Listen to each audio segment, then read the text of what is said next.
বৃহস্পতিবার রাতে কেউ মারা গেলে ওই আত্মাটা কোথায় যায় এটা যদি জানেন আপনি অবাক হয়ে যাবেন। দেখেন, আমরা অনেকেই অনেক সময় বৃহস্পতিবার রাতে আমাদের মধ্যে অনেকেই মারা যায়, আর প্রত্যেক মানুষকে কিন্তু মৃত্যুর স্বাদ গ্রহণ করতে হয়। আল্লাহ রাব্বুল আলামিন নিজে জানিয়েছেন, কুল্লু নাফসিন যায়িকাতুল মাউত, everyone has to take the test of death. প্রত্যেক প্রাণীকেই মৃত্যুর স্বাদ গ্রহণ করতে হবে। তবে বৃহস্পতিবারে মৃত্যুবরণ করা, বৃহস্পতিবার রাতে আর অন্যান্য দিন মৃত্যুবরণ করা, এই দুইটা সমান নয়।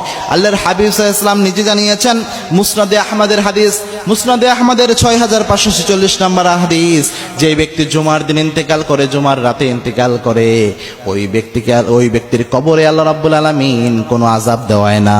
ওই ব্যক্তির কবরের আযাব আল্লাহ রাব্বুল আলামিন নিজে মাফ করিয়ে দেয়। বৃহস্পতিবার রাত হচ্ছে জুমার দিনের রাত, কারণ আরবি মাস হিসেবে মাগরিবের পর থেকেই তারিখ পরিবর্তন হয়ে যায়। অর্থাৎ বৃহস্পতিবার দিন চলে যাওয়ার পরে যে রাতটা আসে, এই রাতটাকে বলা হয় জুমার দিনের রাত, যদিও আমরা বলে থাকি বৃহস্পতিবার রাত।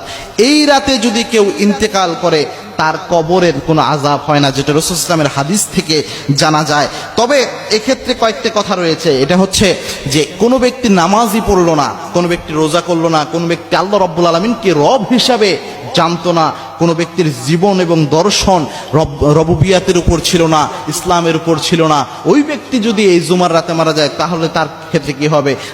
এই ক্ষেত্রে দেখেন, হাদিসের মধ্যে কিন্তু শব্দ এসেছে মামুন মুসলিমিন ইয়ামুতু ইয়াউমাল জুমআ, অর্থাৎ কোন মুসলমান যদি জুমার দিন মারা যায়, মুসলমান ওই ব্যক্তিকেই বলে, ওই ব্যক্তিকে মুসলিম বলে।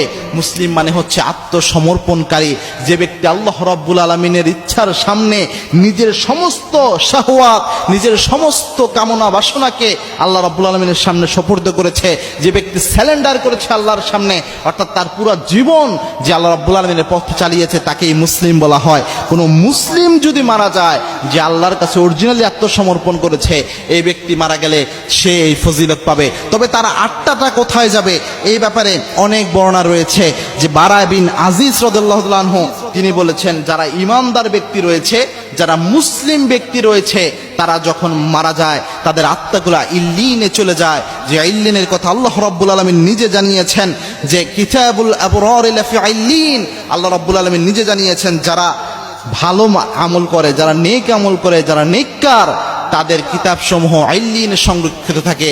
এবং এই ইল্লিনকে অনেকে বলেছেন যে ইল্লিন হচ্ছে একটা সুরক্ষিত স্থান, সুরক্ষিত কিতাবের নাম। যারা নিক্কারদের আমল নামা যেখানে থাকে, এরকম একটা জায়গা হচ্ছে ইল্লিন। আর পাপাচারীদের জন্য রয়েছে সেটা হচ্ছে সিজ্জিন।